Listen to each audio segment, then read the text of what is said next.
A Republican-appointed federal judge is saying to the head of ICE, I intend to hold you in contempt pending your testimony before my court at the end of this week. Federal Judge Schiltz, Chief Judge Schiltz, the chief judge of the federal court in Minnesota, in Minneapolis, set a contempt hearing for Friday in one of the hundreds of habeas cases in Minnesota pending as a result of what the Trump regime refers to as Operation Metro Surge, ordering acting ICE Director Todd Lyons personally to appear in court and to face contempt. Quote, ordering the head of an agency to appear in front of me is an extraordinary step, wrote Chief Judge Schiltz, a former law clerk of Justice Scalia. But the extent of ICE's violations of court orders is likewise extraordinary, and lesser measures have been tried and failed. As Politico writes, Judge Patrick Schiltz didn't want this attention, then ICE surged into his city. A low-key George W. Bush appointee, Republican guy, Republican judge, is now forced to confront Trump immigration tactics.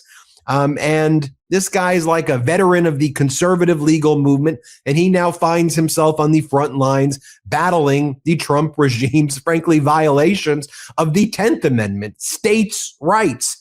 We'll go through what this judge wrote, but it should also be noted that this is the same federal judge who wrote a letter to the 8th Circuit Court of Appeals when the Trump regime filed a mandamus trying to get Don Lemon arrested.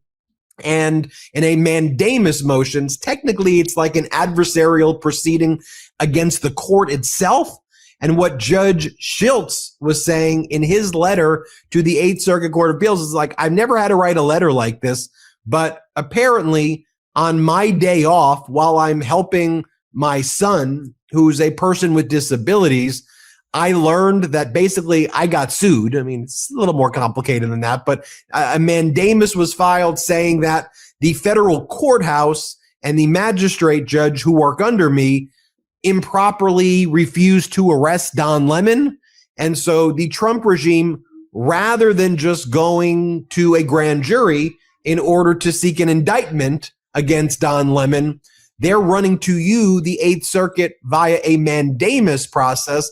They're calling me out, apparently, but they've made the filing under seal. They've made it confidential, and they never served me with the papers, so I could only guess what they're saying about me. So 8th Circuit Court of Appeals, let me just say, I've never seen in the history of my time in the court, and I've spoken with all of these other district court judges, nobody's seen a single instance where a DOJ hasn't just sought alternative means like going to a grand jury if a magistrate doesn't sign off on a criminal complaint, and where they go directly to the 8th Circuit via a mandamus proceeding. And again, it's very unusual to see the chief judge of a federal court. It's not unusual. It's never happened. Sends a letter to a 8th Circuit Court of Appeals chief judge and saying, hey, I need to let you know what's going on here. And then you know that this is a Republican judge. Let me just zoom in for a second into what Chief Judge Schiltz puts in this order. He describes how on January 14, 2026, the court granted petitioner Juan TR's habeas petition and ordered, among other things, that respondent provide petitioner a bond hearing under 8 U.S.C. Section 1226 within 7 days of this order. And if respondents do not provide petitioner with a bond hearing under 8 U.S.C. Section 1226A within 7 days of the date of this order, the petitioner must immediately be released from detention. On January 23rd, petitioner's counsel notified the court that Juan has not received a bond hearing and has remained detained. This is one of dozens of court orders with which respondents have failed to comply with in recent weeks. The practical consequences of respondents' failure to comply has almost always been significant hardship to aliens, many of whom have lawfully lived and worked in the United States for years and done absolutely nothing wrong. The detention of an alien is extended, or an alien who should remain in Minnesota is flown to Texas, or an alien who has been flown to Texas is released there and told to figure out a way to get home. And we've learned about this process where they're told to just go home and all of their money is taken away and everything is taken away. Harry, let's bring in Harry Litman from the Talking Feds YouTube channel, Talking Feds podcast, and Talking Feds Substack, because we've also seen the same thing with Judge Roy Dalton in Florida, who's also threatening sanctions against U.S. Attorney Gregory Cahill for a woeful wholesale failure to point to scores of contrary persuasive cases holding Trump's policy of denying bond hearings to detain migrants is unlawful there. So we're seeing this across the country, and it's the same story with this Trump regime. And the story is they're denying people bond hearings. They're detaining people. They're not letting them see their lawyers. Maybe they fly them out to Texas.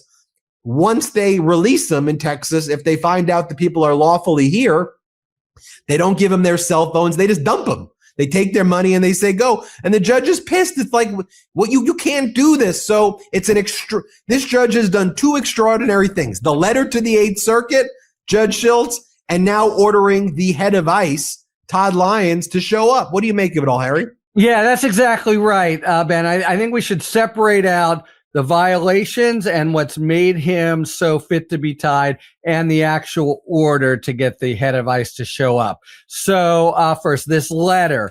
By the way, Steve Colleton, they're a little bit comrades in arms. As you mentioned, Schlitz is a Scalia clerk. Steve Colleton is a well-known Thomas clerk. I think three out there who've been U.S. Attorney Supreme Court clerks. So, and he was one. But what Schlitz wrote on that first instance, absolutely accurate. People need to know a little bit more about practice. But when so this grew out of the demonstration in the church, which has been complete kind of priority for the department. Pam Bondi shows up, is there for 2 days. They want to really, the St. Paul was looking into it as a possible disturbance of the peace. I mean, a small bore thing, but because of this religious angle, you had all these over the top rhetorical statements of they are completely, shutting down Christianity and these terrorists who are trying to really censor religious views and the like. It's a very much exaggerated view. It looks like there were 30 or 40 people. They went in briefly. When the cops were called, they were leaving anyway. There were some churchgoers who seemed not pleased, others who seemed supportive, but it is not the huge, crusades in federal crime that that Bondi on down have tried to present. But they went to arrest 8 people. 3 of them were Don Lemon and his producer, just journalists there.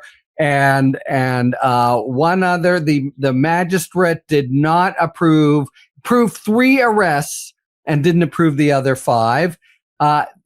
That happens. And when it happens, what you do, like a search warrant, you go back to the drawing board, you make a better case. If you can make it, you resubmit. Or, as you suggested, you go to a grand jury, because if a grand jury will return an indictment, it doesn't matter. You don't need to have this complaint or arrest warrant. They didn't do that. They sound the alarm first to Schlitz, who is, as you say, not too happy, doesn't even know what's going on, but all of a sudden his weekend taking care of his disabled son is completely upended. And then mandamus to the Eighth Circuit on the failure of a magistrate to give 3 arrest warrants. Are you frigging kidding me? It is so over the top. And a conservative panel of the Eighth Circuit, which is itself pretty conservative, denied it summarily. So, was not interested at all. Then this second point, you're right. This is what they're doing around the country. So Schlitz says, look, you're doing this dozens of times. We issue these orders. Remember that the Supreme Court has made clear these deportees have rights. You do them in habeas corpus. They get to press their claims. And as part and parcel, there's an issue of will they be detained or not. Courts have issued orders, and the friggin' Department of Justice is just ignoring it. And, that itself is grating. And more than that, Schlitz lays out a pretty good case in his order. You guys have basically brought hordes, invaded the town. We've got hundreds of these hearings now. You made no arrangements for judicial resources and how it happens. A sort of germane contrast when the DOJ did the big January 6th series of cases. There was all kinds of coordination with the judges there to make sure that judicial resources weren't overloaded. In Pittsburgh, I did a special gun reduction initiative that was going to take a lot of people and bring them to federal court. You coordinate with the judges. They do it not at all. They showed no respect for the judge, and they're violating orders left and right. So really, in both these cases, his points are well taken. Now, judges, I've seen it before in fits of pique, say, bring me the head of the top person. And sometimes it's the U.S. attorney. I've been in that uncomfortable position. Here, it's the head of ICE come out from Washington. Look, it's not that big a deal. Pam Bondi's been there for 2 days, but they're going to say, will the Department of Justice, he can't possibly. He's doing all this other stuff. Besides, Judge, somebody else can show up on Friday and take the heat, etc. And I think it's quite possible, that's why I sort of started by separating them out. I think it's quite possible that the Eighth Circuit, pretty tough circuit, says, we can't order them to bring the very top dog as long as they bring someone who's qualified to actually speak here. And I think there's a real possibility that happens. But even so, we have the same substantive issues. What the heck are you doing? Why are you continually violating orders? It's going to be for who's ever there. My best guess is it won't be the top person. Could be wrong, but that's my best guess. It's going to be a very uncomfortable hearing. So they'll try to lay down the law and say, you guys always represent, you're complying with orders. Guess what? You're not doing it dozens and dozens of times. You better shape up, or somebody better bring their toothbrush to the next hearing. And, that's what Friday portends, even if it isn't with the actual acting director of ICE. It'll be interesting, Harry, because first off, let's be clear. Harry's clerked for 2 Supreme Court justices. He's worked everywhere. So me disagreeing with Harry on court procedure is not at all. But me and Steve Collison and I are in this little nerdy club. Here's my only thought. Yeah. That in a normal circumstance, the apex doctrine would seem to almost always insulate the top person and I don't mean this in a coarse sense of the word, run of the mill when we're talking about human lives, but on a one-off case involving a single defendant to get the apex top individual, the Eighth Circuit in normal circumstances would say, we're not ordering that. A good example, somebody sues Microsoft. Somebody sues Apple. Because I don't know who I forgot the name of the Microsoft CEO. I'm sure I could Google it. But somebody sues Apple and there's a big fight. Apple should be held in contempt. The judge kind of sua sponte goes, I want Tim Cook to be here. There'd probably be a good argument. Did you go to this person, that person before Tim Cook? But the interesting thing here is that the DOJ ran to the Eighth Circuit on the Don Lemon arrest. The Eighth Circuit is not blind to what's happening in Minnesota itself. And what's happening there. We do know, and again, these things don't happen in a vacuum. Stephen Miller on Tuesday admitted that procedures were likely violated as it relates to Alex Pretty, and that the Border Patrol shouldn't have been doing what it was doing. It was there to serve as ancillary forces to provide barriers, they said, while arrests were being made of fugitives. So Miller's throwing the Border Patrol under the bus. I bring this all to say, in light of Pretty's murder, in light of, what's happening there, could the Eighth Circuit just say, you know what, and we don't like to see what's happening. Go for it, Judge, because it's that